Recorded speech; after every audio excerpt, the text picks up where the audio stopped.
we're making a large effort, as Mary said, to promote and to develop and advance women in our company. And we're doing a better and better job, and we're really proud of it. Thanks for the opportunity to share with you today and introduce our keynote speaker today.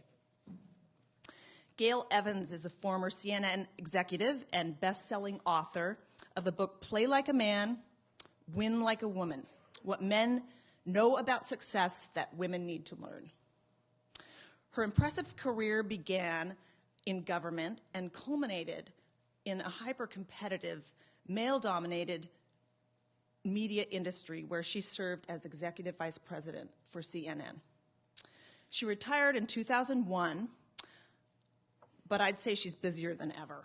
She still consults for CNN and now travels the world sharing insights and tools with other women who are looking for a competitive edge in today's workplace. Gail is known for her humor and candor, and I'm really looking forward to hearing what she has to say today. And please join me in welcoming Gail Evans.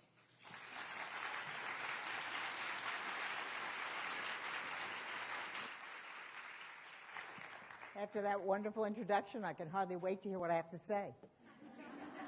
So I have to begin, before I begin this speech, by saying what happens all of the time, which is when you come into an auditorium, it's fascinating. Men and women come into the auditorium in similar ways. Everybody heads for about the third or fourth row. And then what happens is men fill the auditorium from the third or fourth row to the front. You notice the one man who's here is in the second row? Okay? Third, you moved back. He was the second a minute ago. Women fill the room from the center to the back. Hi, folks, back there. Okay? All right. So why does that matter? It matters because the action is here. Actually, a very fundamental business lesson. Okay? That the power is usually up here. And the farther away you get from the action or from the power, the less you get. That what happens to you is the farther away you are, especially for women, the more apt you are to worry about, I got to make a doctor's appointment, do a commentary with the woman sitting next to you about whether the speaker's any good or not. All sorts of things. And so the farther away you are, the less you absorb. Same thing happens, we all know in most offices there are those round or oval-shaped tables where the meetings take place. What we observe time and time again is guys come into the meeting, and if there's an empty chair, they sit down in it, okay, except for the one that they know the boss has. Women come into the meeting, they look around, and unless they are absolutely sure they have an assigned seat, they sit in the chairs around the periphery. I'm watching the heads here. Okay? Stop it. All those people who shook their head, stop it. Why does it matter? It matters because you get ready to speak. And women who want to be perfectionists sort of they have a great idea. They begin to speak. They're sitting in one of the chairs in the periphery. And they say, we may have discussed this before, but, okay? That's another thing you have to get rid of. Everything before the but, all right? And they say something. They say something absolutely brilliant. And the meeting, people shake their head and the meeting continues. Then 10 or 15 minutes later, one of those bright young guys who sat in the chair at the table, even though you outranked them, okay? But they sat in the chair at the table because there was a chair there, okay? Repeats what you had to say. He begins, I think we should. And then he says what you said. You walk out of the room with one of your girlfriends, and you say, he stole my idea. Or if you're really not smart, you actually tell everybody in the meeting that he stole your idea. And then you're really in trouble. And she says, you're right, he stole your idea. Okay, what I'm going to suggest to all of you is he didn't steal it, you gave it away. One of the things we've got to begin doing is becoming responsible for our own success. We can't blame somebody else if we're not getting it. We have to take the actions and do the things that are going to make ourselves successful. So when you come into the room, the power structure's at the head of the table or in the front of the room, and you need to be as close to it as is appropriate, because you're going to be heard better, seen better, and you're going to get more. I learned this early on because of a very short attention span. If I'm not face-to-face with the person who's talking, my mind is doing 14 other things. So I learned early on, I better sit there eyeballing that person if I have to pay attention.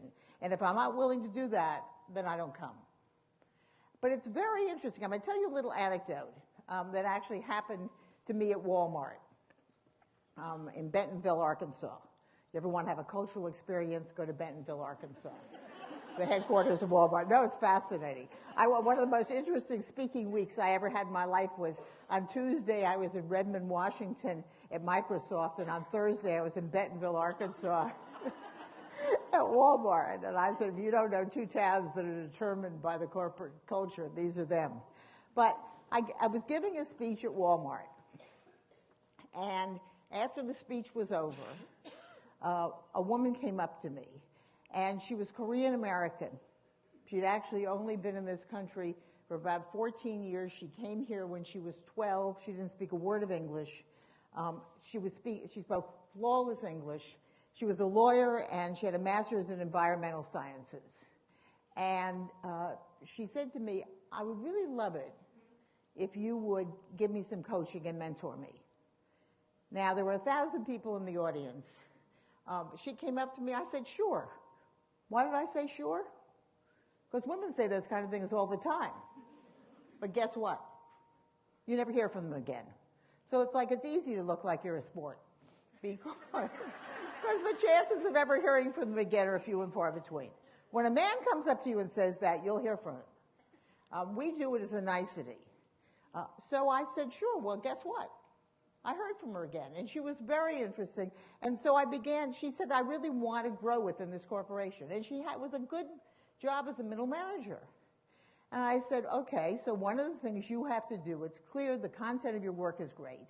You've got to become visible. And Walmart's a tough company to become visible in because there's so many executives. Well, every Saturday morning at Walmart, the chairman has a meeting with all of the executives in Bentonville. There are like about 1,000 people that come to the meeting every Saturday morning. And he talks about whatever is important, and then people get to ask questions. So one of the things I said to her in the beginning is, you said to me that people have approached you about running for an office in the Asian American Affinity Group. I said, I think you should do that. I said, it's a good place for exposure. So she got the office. And I said, and then the next thing is, it seems to me that the chairman says Walmart's big initiative these years is about the environment. That you have your master's in environmental sciences. She was in the land acquisition division as a lawyer.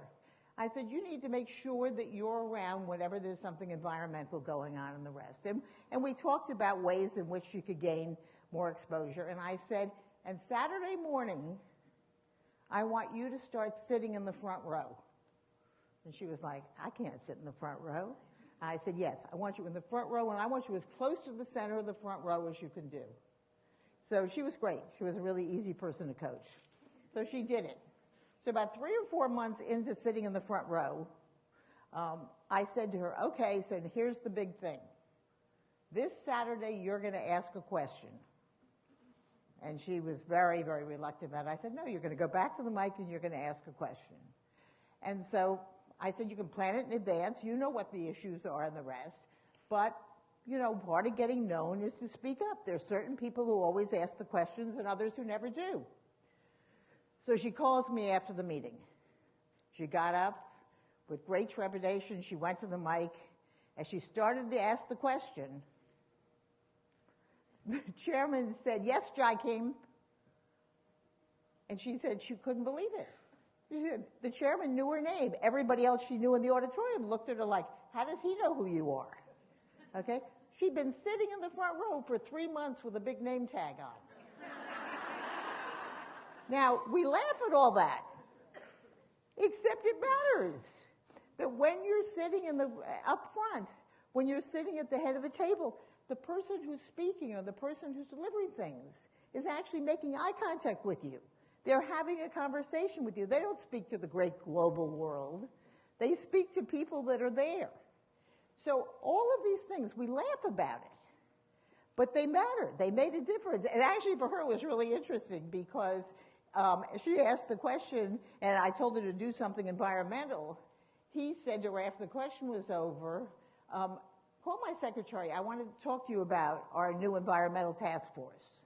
Now, granted, it's one of those wonderful kind of stories. It doesn't always happen that way, but visibility is important. It's not about tooting your own horn. It's not about boasting and bragging. It's actually for women about doing our own PR. Women are brilliant PR people. We do PR for our cat, for our dog, for our kids. You know, we're always out there doing it, okay? We need to do it for ourselves. I don't want you to boast and brag. I don't want you to toot your own horn. Those are not female-friendly kind of things. But I want you to be smart about your PR. I want you to make sure that it's not just your work that matters. It's that people know you did the work. And it's just like in the meeting when you say somebody stole your idea.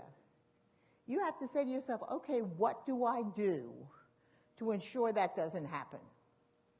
So one of the things you have to do to ensure that doesn't happen is that in most businesses, there's what they call the meeting before the meeting, which is that smart people who are going into a big meeting where there are important ideas that are going to be discussed, and they have a thought about what to do or an idea.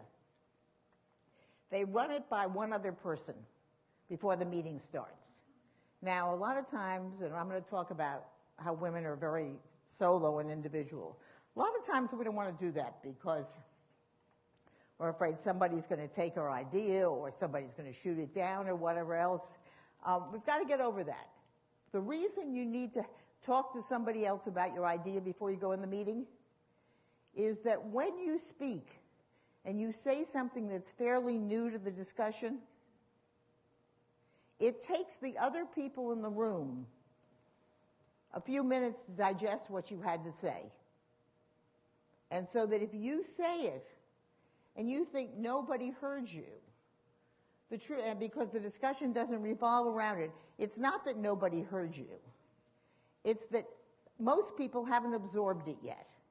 And when that young guy pops up with your idea 10 minutes later, he's actually the only person in the room who really listened to what you had to say, and he's been thinking about it.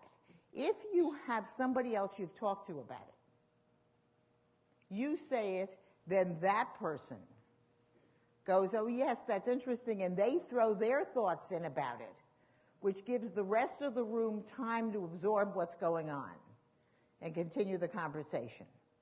So that while it seems wonderful for it to be your own solo idea, the truth is to get it really well discussed, somebody else needs to know about it.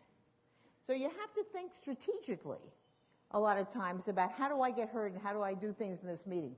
I was giving a speech a couple years ago, and there were 5 or 6 women who were all senior vice presidents or above from one of the world's largest pharmaceutical companies.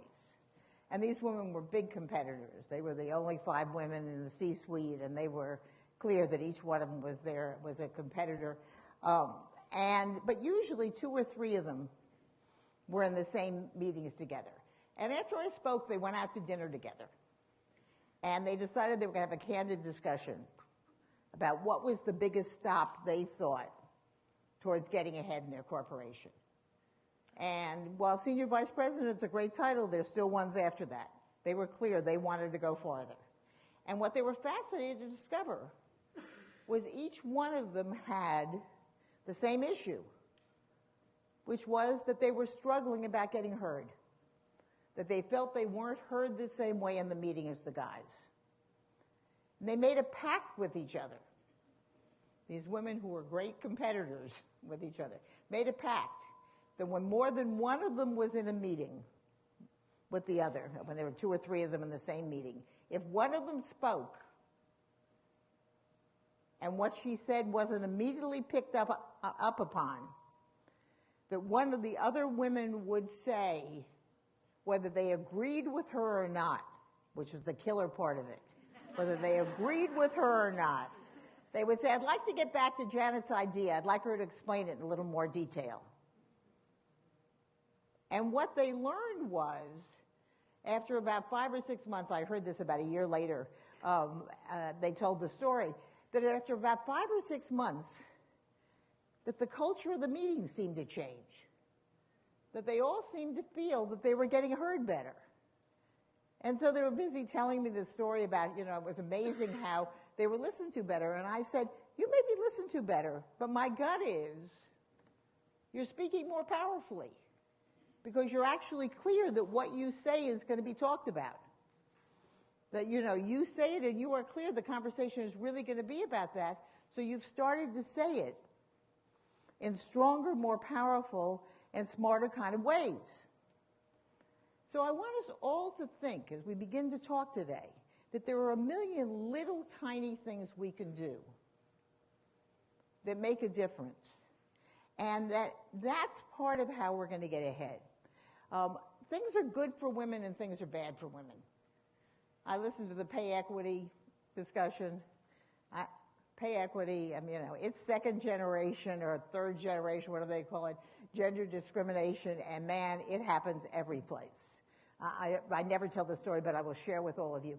When I became an executive vice president, I had always negotiated my contracts with the chairman and vice chairman of the company. We were all part of the same small little team. We were all great friends. They were always uncomfortable negotiating my contract. One time I got a little piece of paper with 3 numbers written on it that somebody handed me at lunch. And it took me a half an hour to figure out what they were. And then I realized, wait a second, it's the numbers for the new contract. I was always well paid, I thought. I was really happy. I thought I was making a lot more money than I ever dreamed I was going to make in my life. And so I thought things were great. All of a sudden, I get promoted to executive vice president, of which there are 3 of us in the corporation, and the general counsel is negotiating the contract with me. And I thought, that's weird. Why isn't it the way it's always been? And as we're negotiating the contract, I got this huge raise. And I thought, this is very nice, but wow, this raise is not commensurate with the shift from senior vice president to executive vice president. And then I realized executive vice president is the first level of executive that's mandatory reporting in the annual report. Okay? So it was like clear. Right. And I thought, wow, look what I've been missing all these years when I thought I was doing well. So it happens on every level. It happens every place. And I will say to all of you, it wasn't intentional.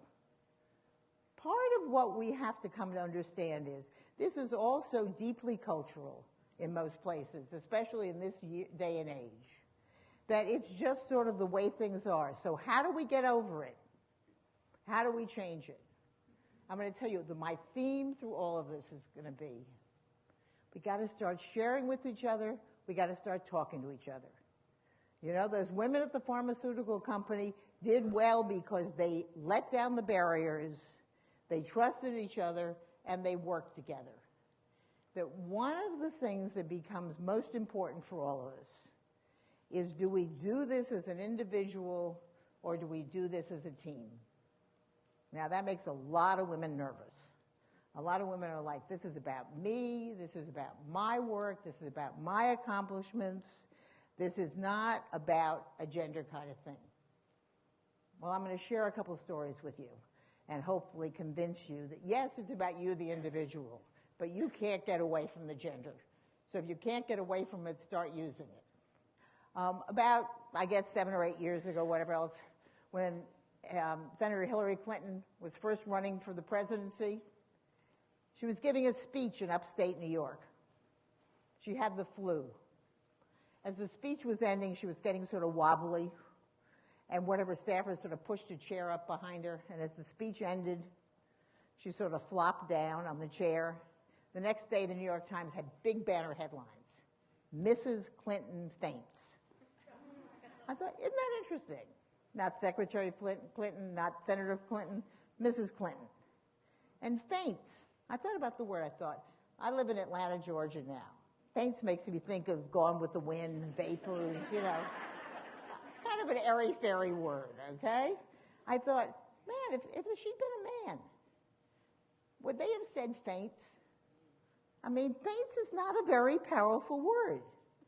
And I thought, what are the words that they would have used if it was a man? But I said, Gail, now that you're retired and you're out here writing about gender and teaching about it and the rest, maybe you're just over-interpreting. So I let it go, but I remembered it. About 6 weeks later, Mike Krzyzewski. How many people here know who Mike Krzyzewski is? Look at that. Impressive. Did better than they would in half the other states that are closer to North Carolina. Mike Krzyzewski is the coach of the Duke University men's basketball team, one of the winningest coaches in U.S. collegiate history. So how many people here know who the winningest coach is in U.S. collegiate history? Pat Summitt, the Tennessee Volunteers. Good piece of sports trivia for the office. It's a woman. The winningest coach in U.S. collegiate basketball history is a woman. Mike Krzyzewski was at Cameron Stadium at Duke giving, during a basketball game, had the same flu as Mrs. Clinton. Got really wobbly, and they sort of pushed a bench up behind him, and he flopped down. It was exactly like the same thing with the way it was written up in the papers. The next morning, all the big sports pages, banner headline, Coach K collapses. I thought, isn't that interesting? She fainted and he collapsed. Okay? Power collapses. Presidents collapse. They don't faint. Very interesting. I mean, it's like, a lot of you were much younger than I am, but I remember when the first President Bush got sick in Japan. Okay? If you remember the adjectives, it's like it was very masculine what happened. But interesting, it was not, girly kind of words. I mean, the difference is she fainted and he collapsed. Power faints. I want to say she fainted.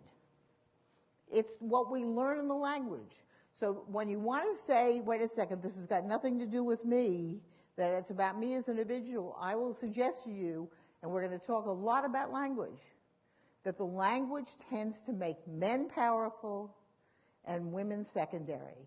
Language talks about men in action, and it talks about women in passivity. And if you want to see this expressed amazingly, go to your local card store and look at the baby cards. So the baby cards for girls are what color? Right, okay, and what is the baby doing? If there is a picture of a baby on the front, what is the baby doing?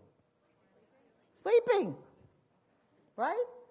The baby is this beautiful bundle, which is usually asleep, okay, and looking very babyish, okay?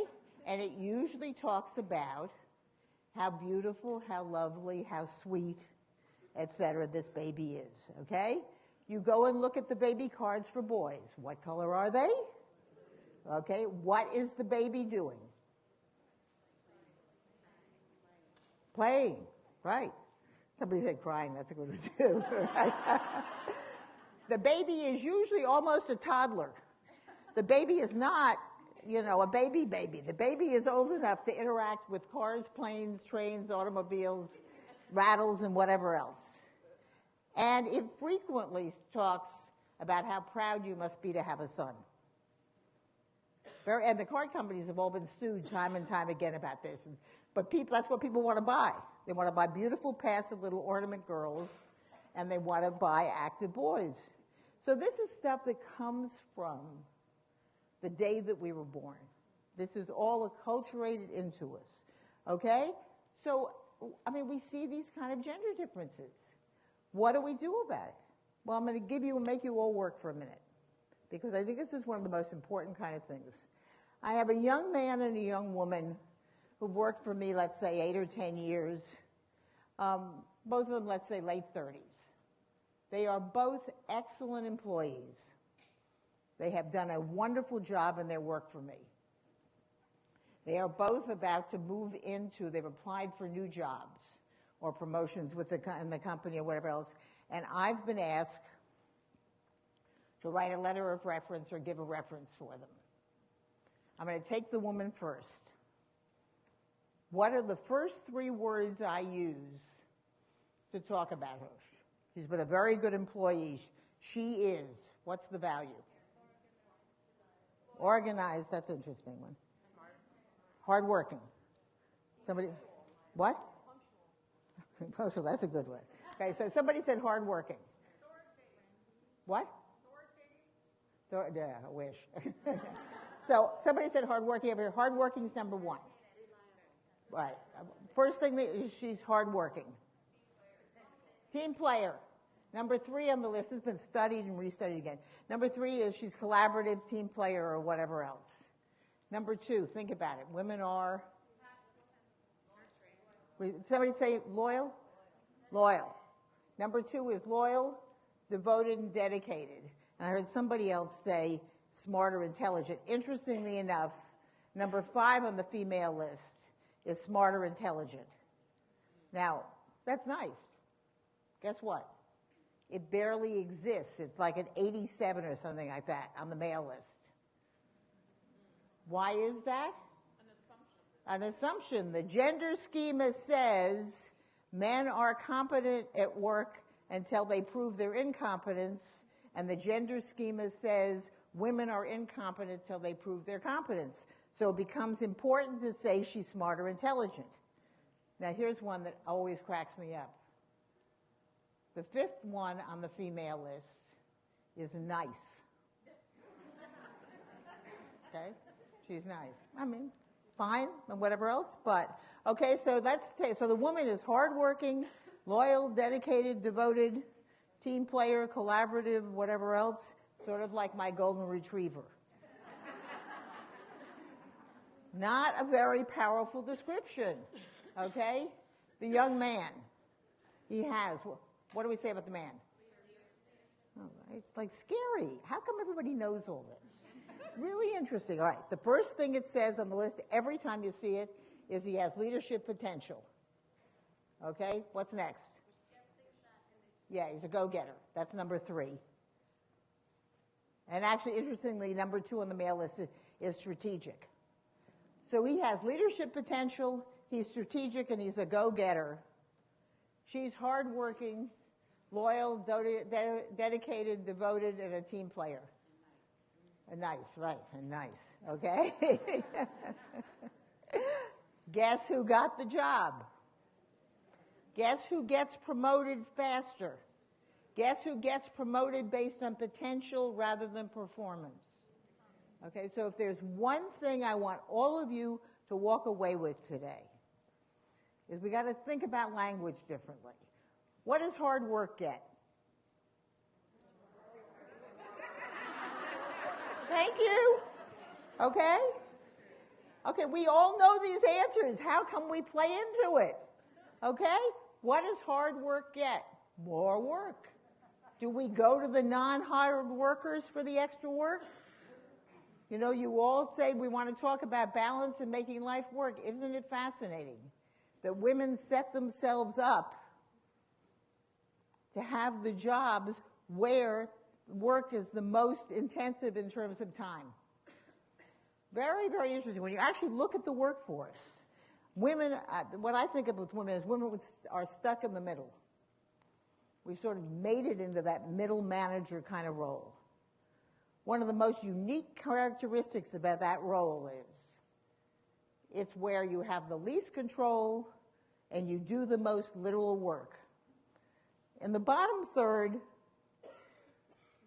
you may not have a lot of control over your life, but you know what your schedule is. These are the hours you're working on the shift you're working this week.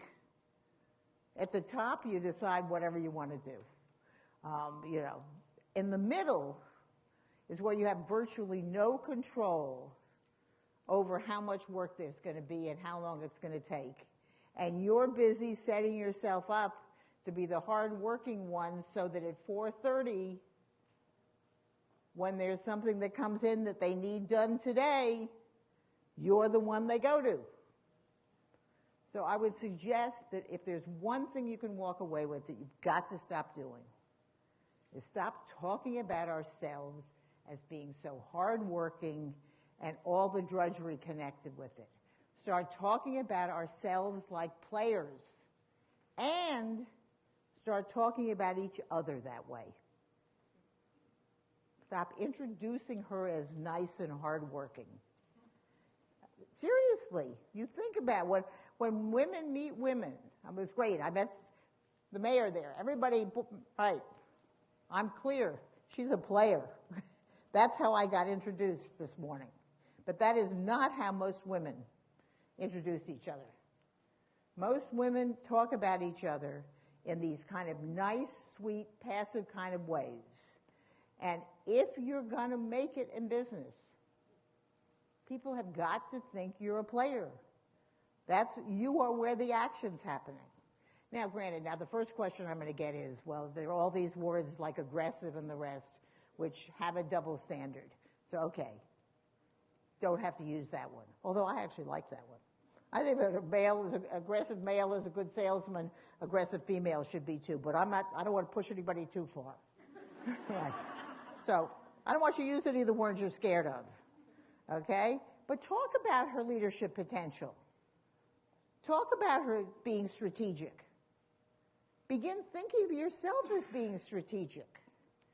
These are how we make the difference.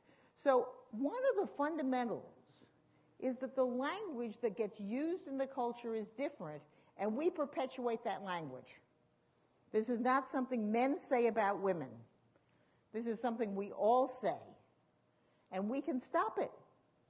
We can change it. We can think of how do we make ourselves and everybody else look like they belong at the head of the table rather than on the side.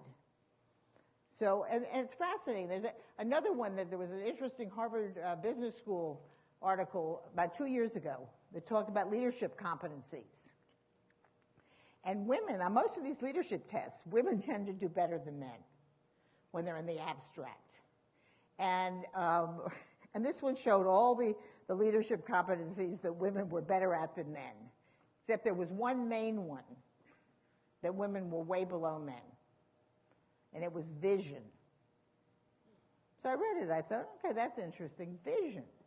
Why would men, have more vision than women? It seems to me that we have a lot of vision about where we're going, what we're doing, what's happening. I thought, but you know what? Vision's not a very female word.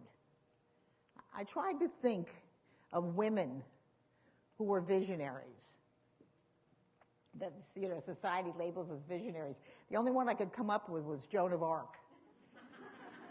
But it's funny, And then I thought about vision in men. I mean, big businessmen, a dime a dozen, they're all visionaries. I mean, it's like I could name 20 of them without, missing a beat who were considered visionaries. I thought, you know what, vision's just not a word women tend to use about themselves, and we don't use it about each other. And I thought, it's not that women don't have vision, it's just that the word is not a word connected with vision. And I had a friend call me about 2 months after I had read the article, and she was one of the candidates for the presidency of a major university. And she said, will you read the 15 pages I have to turn in about, where I see this university going? And so I read it and called her back and I said, great essay. I said, but I think, I told her about the article I read. I said, I want you to find 3 or 4 times in the course of this where you talk about my vision for this institution.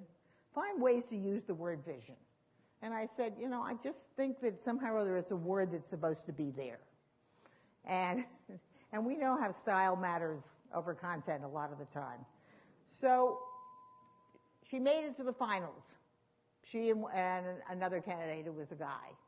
And she went to meet with the board for the final interview. She called me after the meeting. She said, you're not going to believe what happened. She said, I walked into the room, sat down in the chair. This august older gentleman who was the chairman emeritus of the board began, welcomed me, and then he looked and he said, Doctor, I want to tell you that your vision for this institution is almost exactly aligned with that of the board. She said she had to sit there with a straight face because she knew she had the job and continue the interview. Now, not going to happen all the time. It's a wonderful anecdote, although I do have a second person who did have the same thing happen to them. That, the language matters. We learn time and time again. One of the things about content versus language that I think is important, because it's like we want to sort of turn our noses up at it and say that's not right. We live in a reasonably flat business world. What do I mean by that? There are a lot of us who have the same abilities. It's not that there's only one person who can do the job. The truth of the matter is, in a lot of positions, there may be 5, 6, 8 people who could do it if it just takes the content. And so the place where people get judged is on the style. And so that's why style is so important. It's not that the content doesn't matter. It's that the style is frequently the deciding factor. And so what we have to do is make sure we present ourselves as people who have the style to seal the deal. And it's very interesting because, back in the 1960s, I'm an old lady, so back in those days, they told us that if you were going to be a woman and succeed in business, you had to wear these navy blue suits with little teeny tiny pinstripes down the front and this little navy blue tie at your neck, the bow, and you were supposed to look and act like a junior man. Well, we all know that was crazy, okay? But there were a whole, there were a whole group of women who, that's what they learned and were taught, and that's what everybody believed. Then someplace around then, we said, well, women aren't succeeding in getting into leadership because they're not well enough educated. So what we all know is women went out in droves, and today the crisis in the United States is that women are getting degrees at a faster and faster rate than men.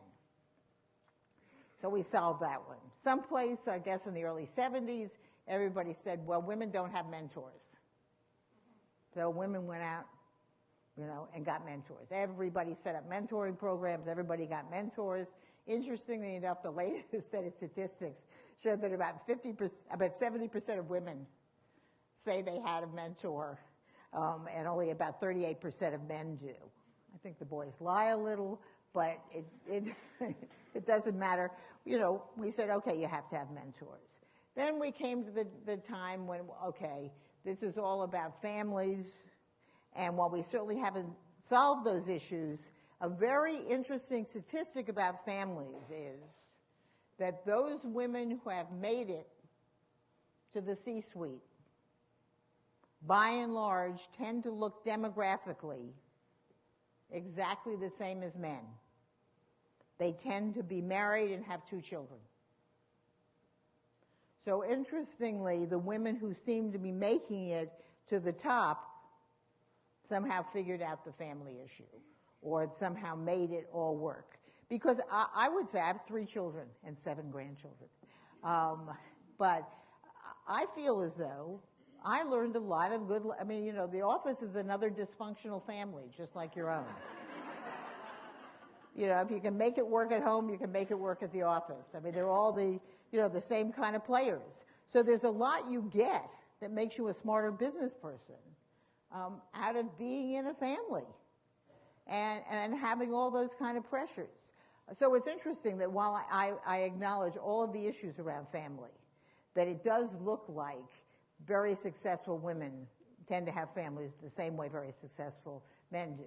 So we went from families. And the next thing was, and it's still something we struggle with, is that women take staff positions, not line positions.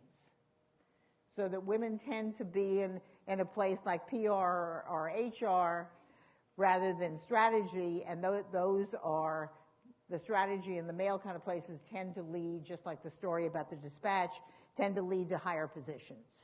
But what we've seen is more and more women are moving into places that, that are more strategic within the organization. After that, one of the big issues was, well, women don't have access to informal networks, i.e. we don't play golf. And in Alaska, we don't moose hunt. The only place in the world where it's not, where the first question is, do I have to play golf? I have to laugh because it's like I was in Seoul, South Korea giving a speech, and the first question I got was, do I have to play golf? And I thought, okay, isn't that interesting? But in essence, that the guys have the things they do together that don't tend to include women. And so therefore, we don't have the access to the informal time. There are a million ways of getting access to informal time without moose hunting or playing golf. And you have to decide for yourself which one of those things work for you. The next one, which was really in the past 5 or 6 years, is we don't really want it. Women actually like being number two. Women like doing the hard work and letting somebody else get the glory. So there's a list every decade. There's a new reason why women are still struggling about pay equity, about getting into the leadership positions. I have a different theory. I think that one of the things that we've never talked about that is very, very, very important, and maybe the most important kind of thing, is that we play too solo a game. That we come from that old, and I'm going to date myself, Virginia Slim's motto, mantra, I can do it. It's all about I can do it. We need to shift the thinking from I can do it to we can do it. Because what I can do it gets you, at best, is a bunch of one-offs. A lot of times I get introduced at a speech and somebody says she was the first female executive vice president at CNN, and I feel like I should be dead. The whole idea that in 2014 we're still celebrating first women, I think is scary rather than exhilarating. What we should be celebrating is critical mass. We should be celebrating 3 women in the room, not 1. It's very interesting. Study after study shows us that 1 woman in the room is a token, 2 is cahoots. It's interesting. 2 doesn't shift things. 3 is critical mass. Once there are 3 like women or minorities in the room, the discussion becomes about qualifications and content and accomplishment. It's not about gender, race, or ethnicity. And what we've gotten to the place is 1 woman and occasionally 2 women.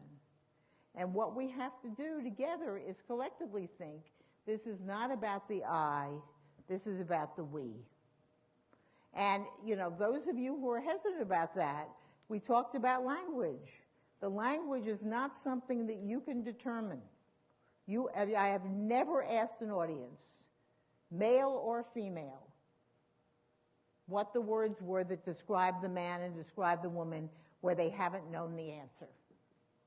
Okay? That what we have to do is understand that as much as we want it to be about me, the individual, that is only part of it. There is another part of it in which you are as part of the group. And we have to begin thinking and playing like a team.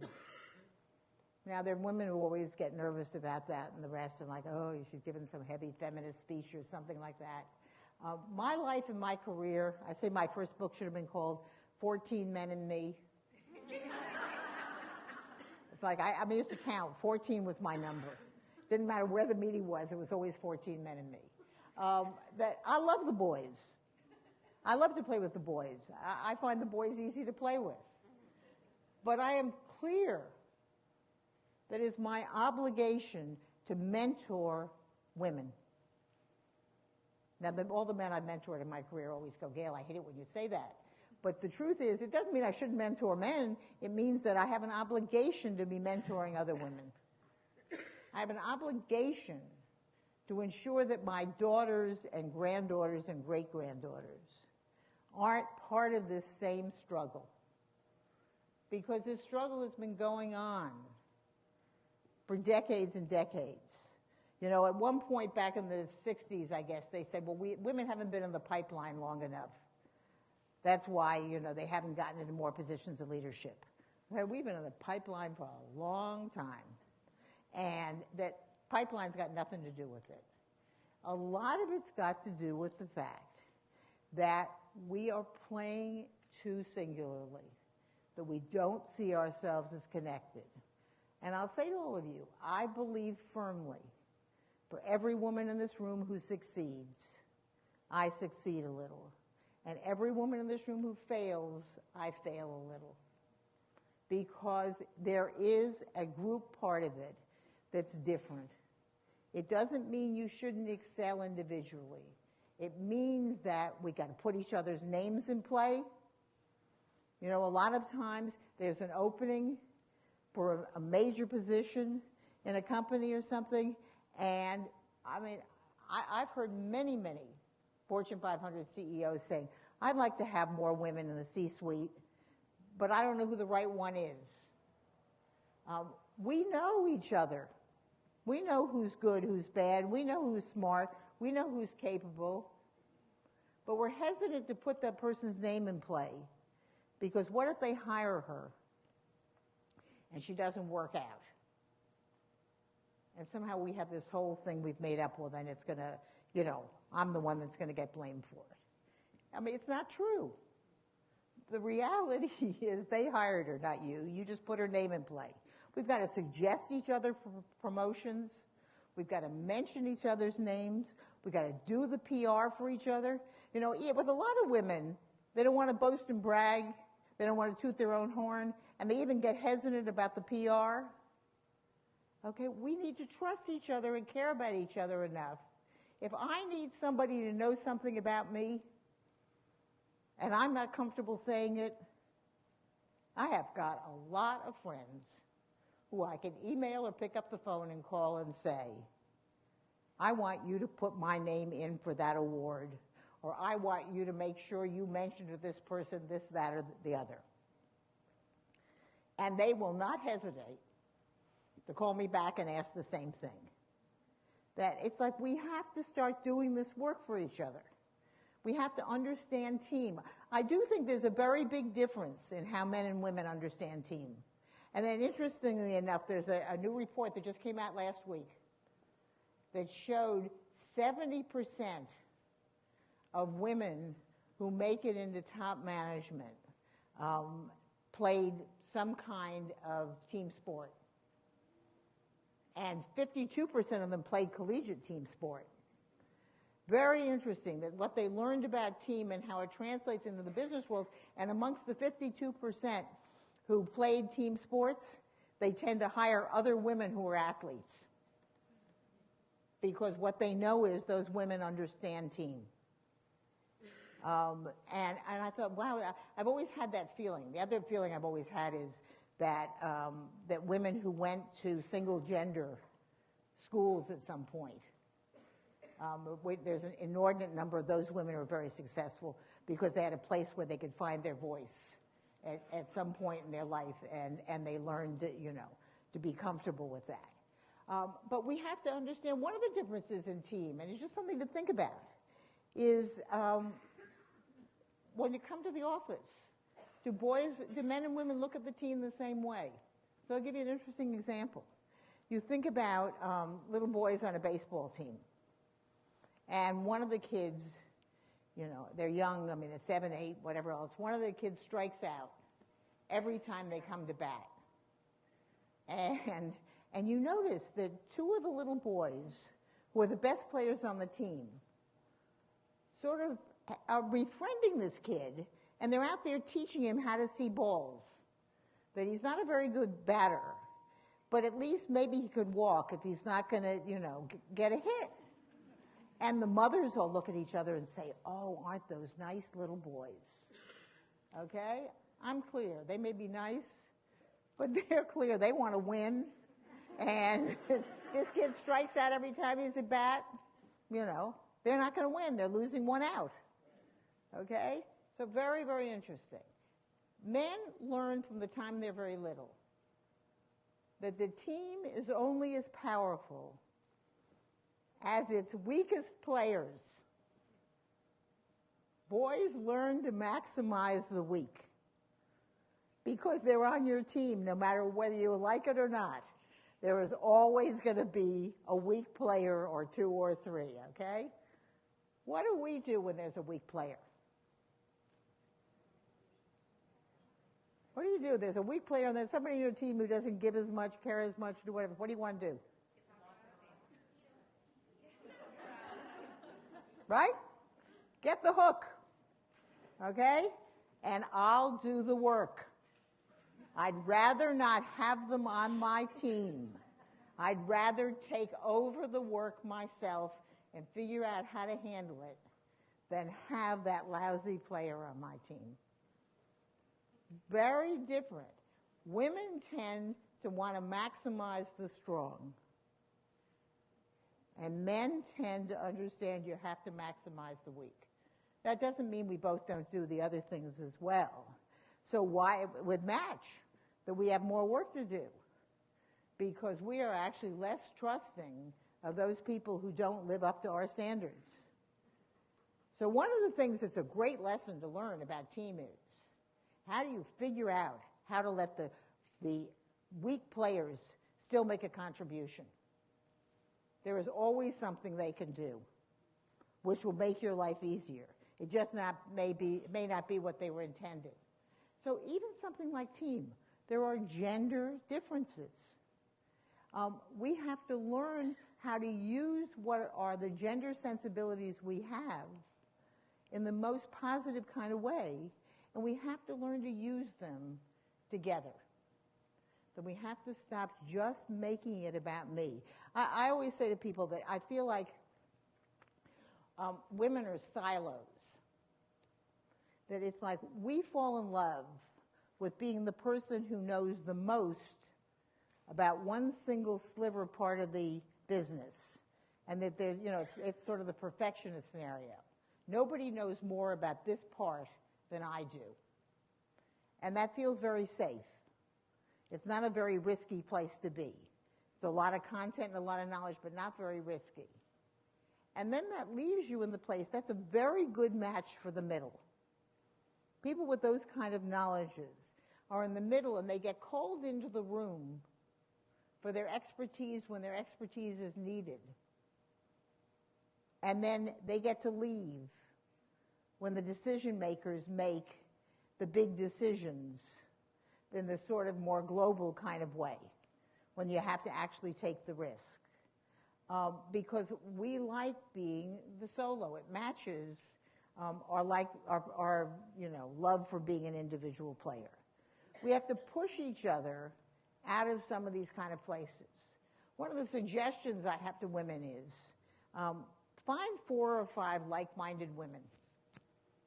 Find them in this room, so you don't have to, women are always, one of the things we do is, unless everybody buys in, we don't want to move. That's part of why we've sort of stayed stuck in some of these kind of places, because we always know somebody who doesn't agree with it, or is not willing to push the agenda, and so then it stops us. Find 4 or 5 like-minded women. Start going to lunch together once a month. And the rule of lunch is 90% of the discussion has to be about business. Got it? 90%. Okay? You can be in the same company. You can be on similar kind of levels in different companies. Doesn't matter. And the job at lunch is to talk about what you do, talk about the issues that are confronting you, begin to find a group that you really share with about business kind of things. Because it takes you from being this silo with just an individual view from your perspective of how things go into a much broader kind of view of, especially if it's within your same company, if you're in different areas, that you begin to understand how your small part affects the whole. But one of the other things that happens is you begin to honestly tell each other the truth and talk about these things. You discover you're not crazy. It's a wonderful kind of way. Somebody tells a story, and they think they're the only person this ever happened to, and everybody else at the table cracks up and actually even knows who it happened to you with. I had a woman, I was giving a speech in Lausanne, Switzerland, and afterwards at the company, I went out to dinner with a group of the women after it was over. And these were all major executives of this corporation. And one of the women starts to tell us a story. We're now in here, we're all sharing everything. And she was the first woman to become a director, right? Okay. Coming to the end, okay.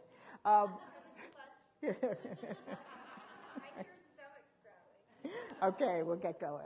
I won't tell you the end of the story then. I'll say that. Oh, okay. So she became a director of this company in Sweden about a decade ago. And she said, when I first became a director, one of my first jobs, she was the first woman to ever be a director in Sweden, one of my first jobs was to give out the 25-year pins. And so she said, you know, I had my secretary find out a lot about the 5 people that were giving them, and she said, we had a wonderful ceremony. And I was clear, it was really nice, the families felt good, the employees felt good, and the rest. And she said, and after it was over and I was walking down the hall back to my office, I passed one of the guys who's been a director for decades. And as he passed me in the hall, he said, I hope this raising the bar stuff isn't going to go on all the time. Now, you see, we laugh at that story. What was interesting about that story was she told that story for the first time 10 years after it happened. Her entire interactions from the day she started in that position had that hanging in the back of her mind. If she'd had a group of people that she really trusted, if there'd been a few more women directors or whatever else, and she told that story, everybody would have laughed and it would have been gone. It wouldn't have been hanging back there. So it's important that we have the group to talk about it. Additionally, that's all right, she'll throw me out in a second. Additionally, one of the things you can do with a group like that is talk about your ambitions in a safe place. You know, women tend to have their closest friends in their personal life, their mother, their sister, their cousin, the woman next door, whatever else. Those are people who want to protect you. And so when you want to do something that's sort of risky, what they're going to do is think of the reasons why it's risky and try to hold you in and say to you, you know, you got a great job, you're making good money, why would you ask for trouble?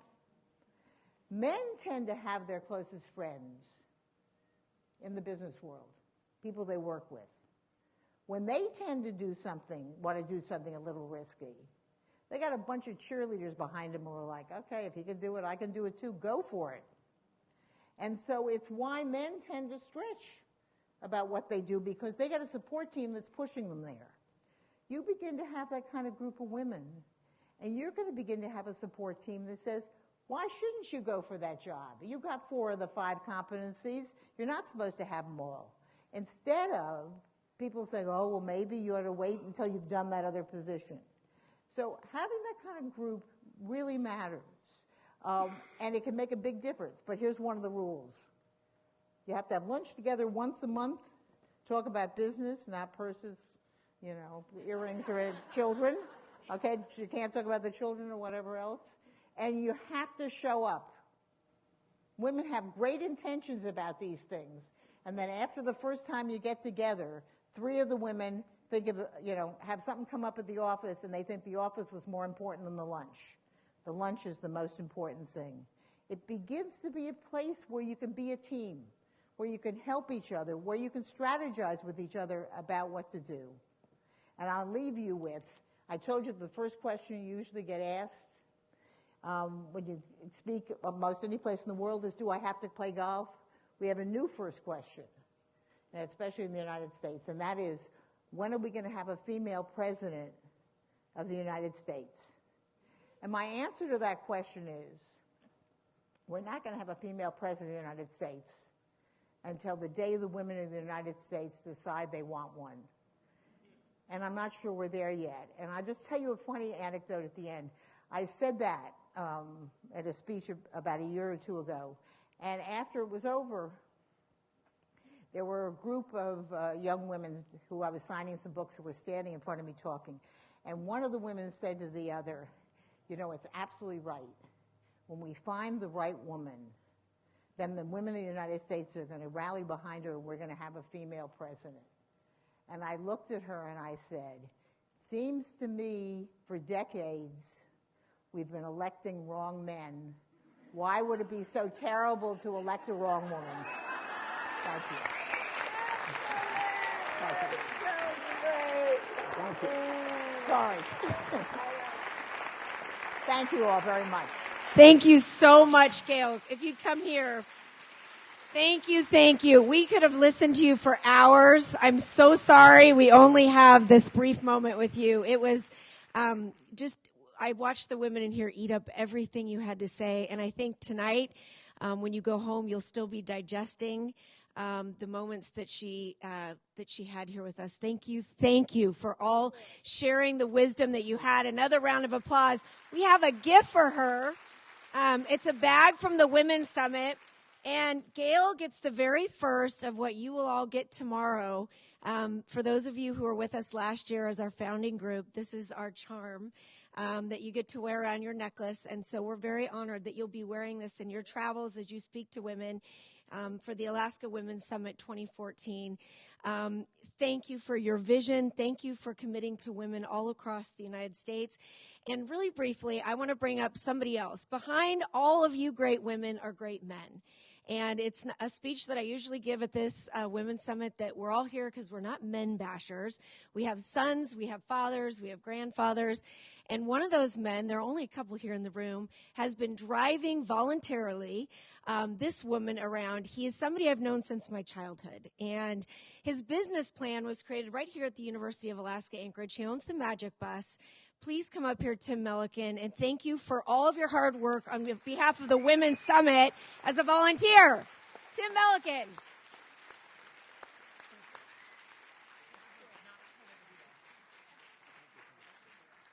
Okay, and my last thing, ladies, we're going to go over and eat over at the Cuddy Center. So when you step outside, you're going to go to the left. So grab your jackets. It's a little bit chilly. There'll be volunteers to help you get over there.